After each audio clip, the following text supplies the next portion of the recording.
Assalamualaikum warahmatullahi wabarakatuh. Halo Sobat UT, perkenalkan nama saya Sita Dewi Anggara dengan NIM 877711114, Prodi PGSD, Fakultas Kedokteran dan Ilmu Pendidikan, UPPJJ UT Surakarta. Pada video ini saya akan membahas tentang pilar-pilar pendidikan dalam perspektif filsafat ilmu, meliputi makna pilar pendidikan, prinsip pendidikan menurut Ki Hajar Dewantara, relevansinya di era digital, serta refleksi mengenai kontribusinya dalam menjawab persoalan pendidikan nasional saat ini. Langsung saja yang pertama, makna pilar dalam konteks pendidikan sebagai dasar atau tiang penguat sistem pendidikan. Dalam konteks pendidikan, pilar dapat dimaknai sebagai 1. Dasar dan penopang sistem pendidikan, yaitu dasar atau tiang penyangga yang memperkuat seluruh sistem pendidikan. 2. Mengarahkan tujuan, proses, dan hasil pendidikan, yaitu pilar pendidikan berfungsi sebagai landasan yang memberikan arah terhadap tujuan, proses, dan hasil pendidikan. 3. Membentuk manusia yang berilmu dan berkarakter, yaitu tanpa pilar yang kuat, pendidikan hanya akan berfokus pada transfer pengetahuan semata. Padahal, pendidikan juga bertujuan untuk membentuk karakter, moral, dan kemampuan peserta didik agar mampu menghadapi berbagai tantangan kehidupan. Yang kedua, prinsip dasar pendidikan menurut Ki Hajar Dewantara. Salah satu pilar penting pendidikan Indonesia adalah pemikiran Ki Hajar Dewantara. Beliau merumuskan 3 prinsip pendidikan yang masih relevan hingga saat ini.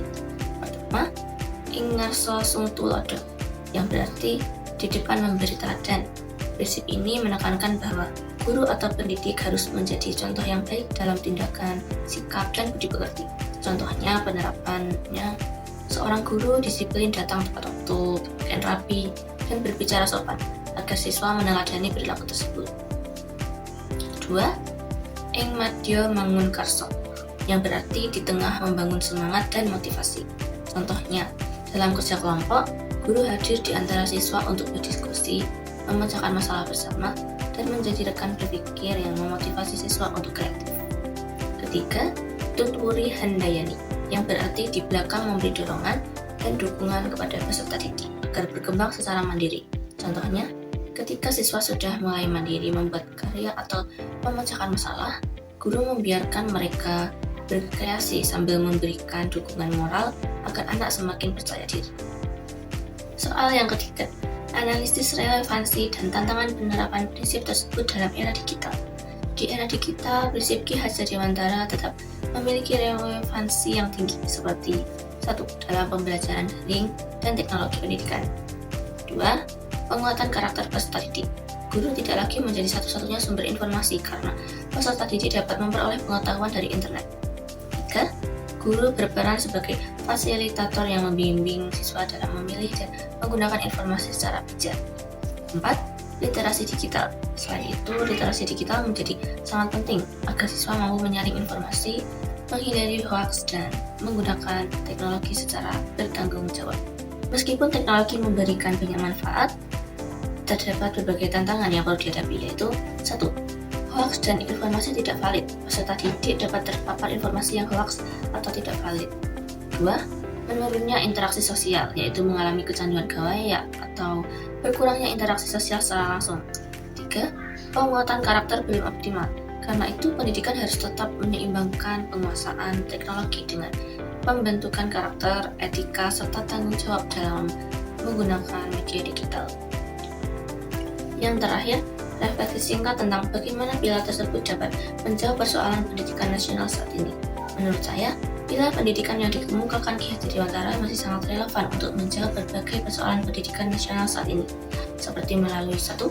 Penguatan karakter. Ketika pendidikan menghadapi tantangan rendahnya karakter, penyalahgunaan teknologi, dan kesenjangan kualitas pembelajaran. 2. Melalui keteladanan guru, yaitu prinsip keteladanan, motivasi, dan pendampingan guru dapat menjadi solusi yang efektif.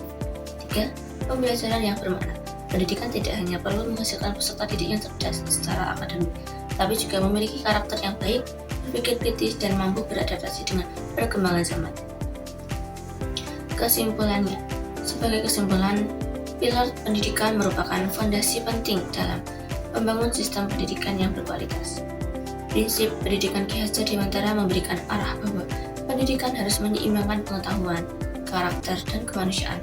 Oleh karena itu, penerapan prinsip tersebut perlu terus dikembangkan agar pendidikan Indonesia mampu menjawab tantangan era digital sekaligus menciptakan generasi yang unggul dan berkarakter. Sekian dari saya, terima kasih. Wassalamualaikum warahmatullahi wabarakatuh.